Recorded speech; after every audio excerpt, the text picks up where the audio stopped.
back, everybody. My name is Mr. D. This is our preschool story time. Our theme today is boxes, as you probably could have guessed here. And our sign word of the day is also box. So let's go ahead and show you that. So when you do box, you have both hands like this, and then cross over, and then go back. All right, can everybody do that? All right, good job, everybody. All right, so let's get into our first book. And this one is called The Nowhere Box by Sam Zuppardi. That sounds fun. All right, so George's little brother was being a real nuisance. So was his even littler brother.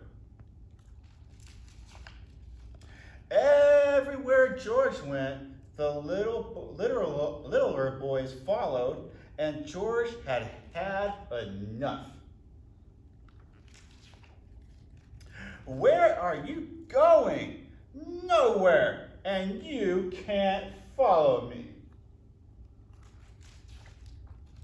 The box from the washing machine was just what George needed. And he started to make something using the box. In no time, he was ready for his escape. And George pressed the button. What do you think happens? And he was nowhere. Nowhere was vast and empty. But not for long. Soon, nowhere was amazing. Oh, look at that, like a whole roller coaster.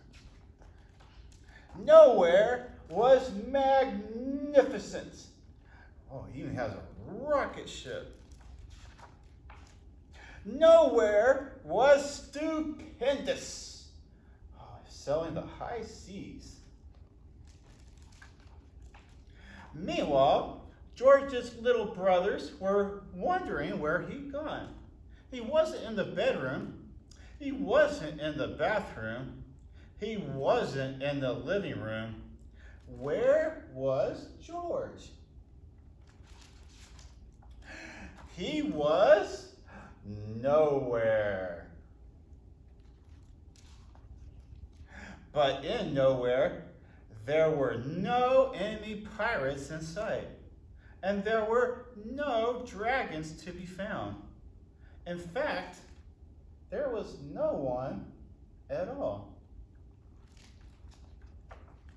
And that's when George realized he knew just where to find great enemy pirates and some pretty good dragons too.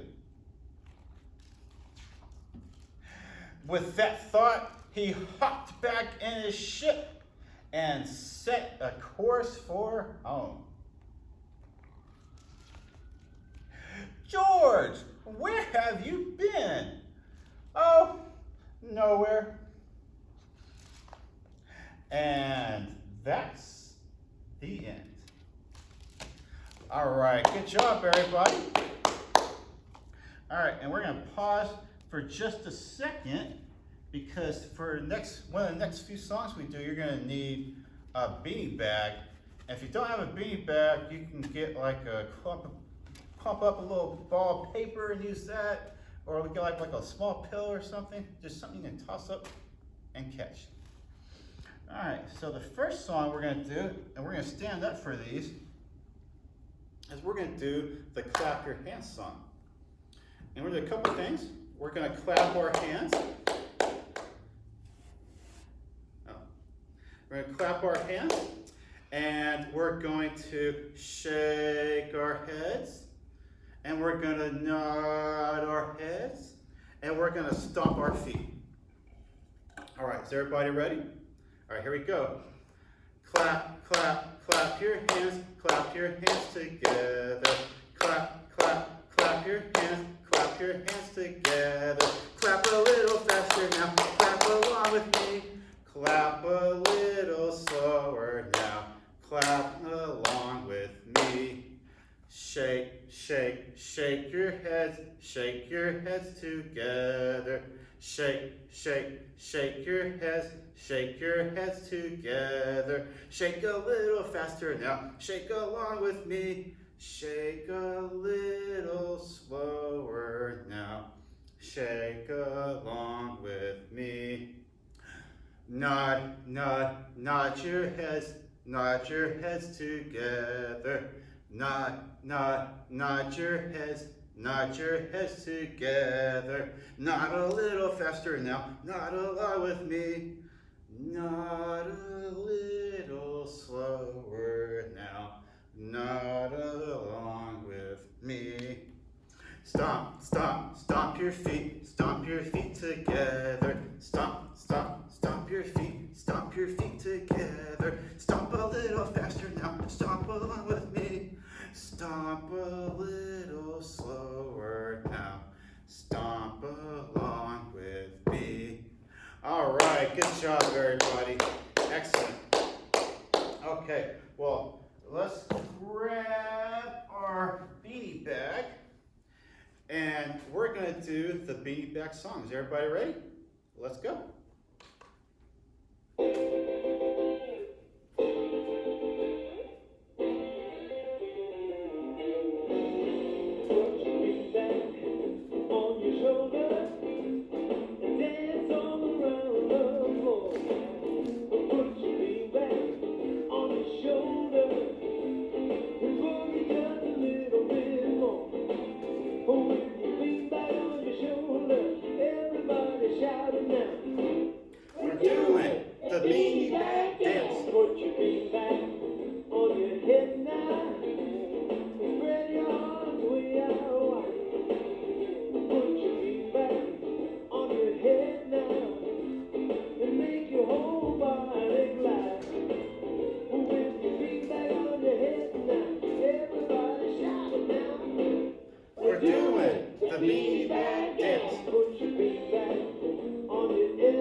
Good job, everybody. Good job.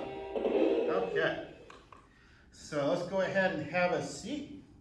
And we're going to do our next book, and this one is called The Boxitects. Well, that sounds fun. All right. And this is by Kim Smith. Meg was a Boxitect. She loved to make things out of boxes. She loved making tiny houses, tall towers, and twisty tunnels. And she made marvelous things that no one had seen before. Meg was proud of her work. She could make boxes into anything. Meg's mother was proud too. She thought Meg was brilliant and creative. So Meg's mother sent Meg to maker school where she could be even more brilliant and creative. At maker school, there were blanketeers, spaghetti texts, tin foilers, and egg cartonners. And there was almost any kind of maker you could imagine. But Meg was the class's first Boxitect, and that made her feel special. At school, Meg learned all about boxitecture, and she learned how to make her structures useful and beautiful. Meg loved everything about maker school until Simone showed up. Like Meg, Simone was new. She was also brilliant and creative. Worst of all, Simone was a Boxitect too. And she was already making things that Meg had never dreamed of. In class, Simone would point out ways Meg could make her constructions a little straighter, more wind resistant, and less boring. So Meg told Simone that she should build things that were less bumpy, sturdier, and much prettier. On the last day of school, the class's annual maker match was held to see who can make the most amazing thing. There was just one rule. You had to work as a team, but Meg didn't want to work with anyone, and neither did Simone. The blanketeers built blankets and pillows. The spaghetti-tecs built with pasta and glue. The bakeologists built with cake and frosting. And the Boxitects, well, they weren't building anything at all. They were arguing. I want to make a treehouse, Meg said. No, I want to make a ship, Simone insisted. Meg drew a line down the middle of a very large box. I'll take this half, you can have the other. Fine, said Simone. Soon Meg noticed that her treehouse wasn't as large as Simone's ship.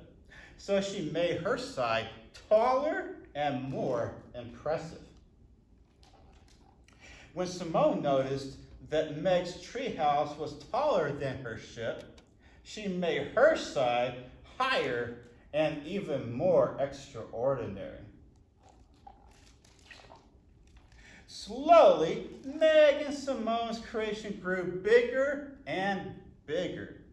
They both built and built until there wasn't a single box left. And at last, they finished. What is it? Asked a classmate. I've never seen anything like it, asked another. The teacher said, it looks like it might.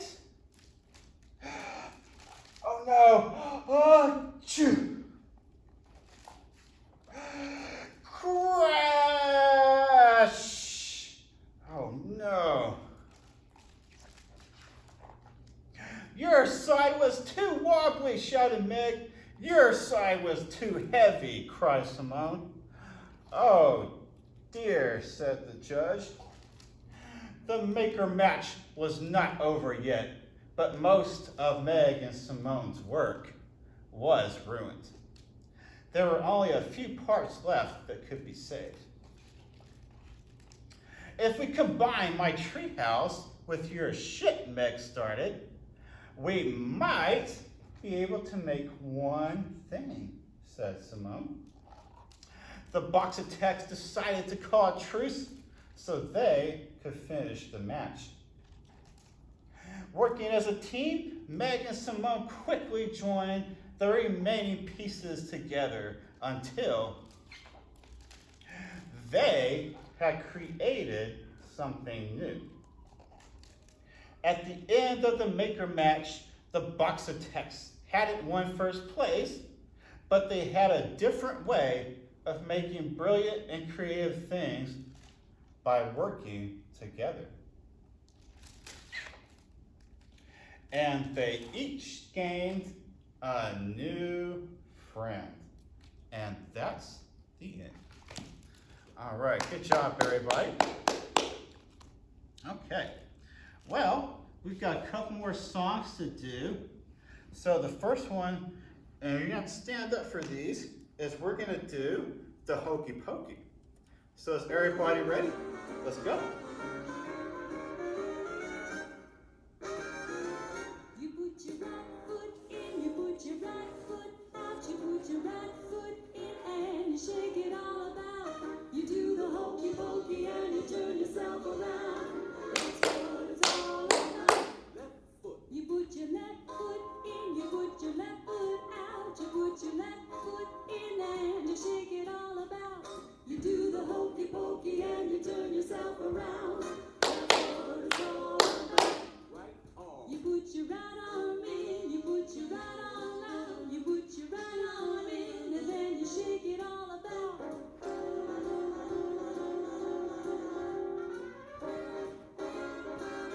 Left arm. You put your left arm in, you put your left arm out, you put your left arm in and then you shake it all about. You do the hokey pokey and you turn it all around. That's what it's all about. Right elbow. You put your right elbow in, you put your right elbow out, you put your right elbow in and you shake it all about. You do the hokey pokey and you turn yourself around. That's what it's all about. Left elbow. You put your left elbow in, you put your left elbow out, you put your left elbow in and then you shake it all about.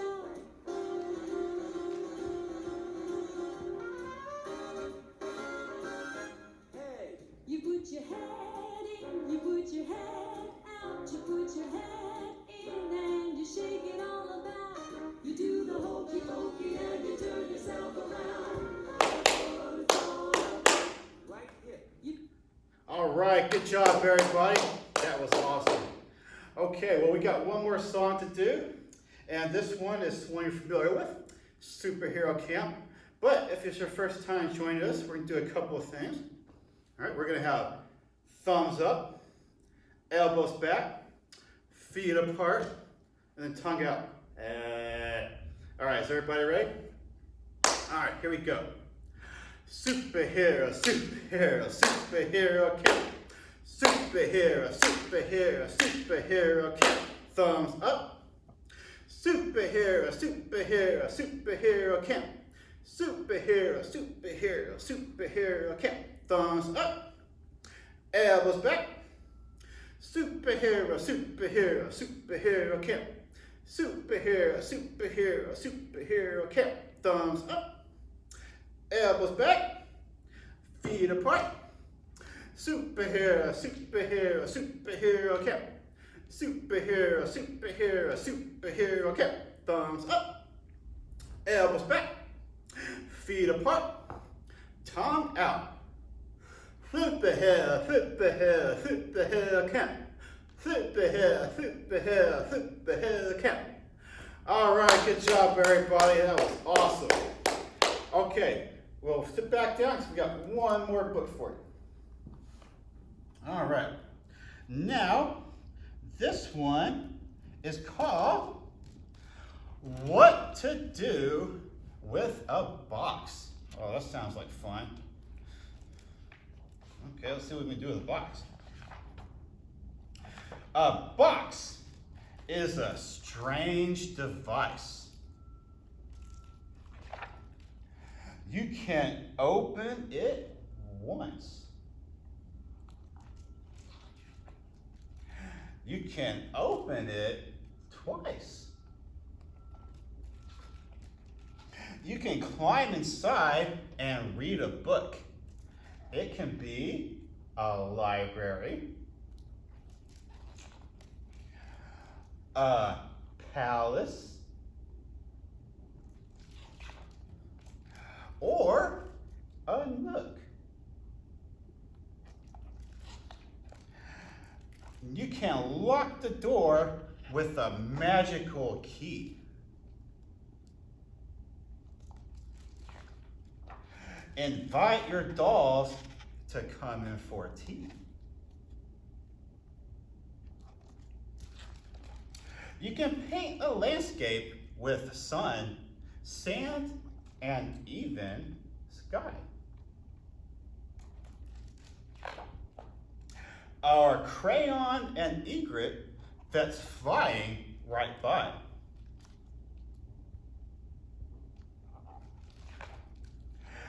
Or paint a blue river and very green trees. You can borrow a fan just to make a small breeze. You can drive in that box all around a dirt track. You can sail in that box off to Paris and back.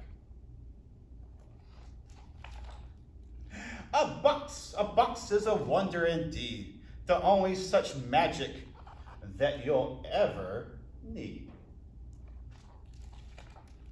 So come for a visit right now, right this day. I've got a grand box just so we too can play. And that's the end. All right, good job, everybody. Okay, well, that's it for story time today, but I hope you join us again because we have some special story times coming up. Until then, see you later.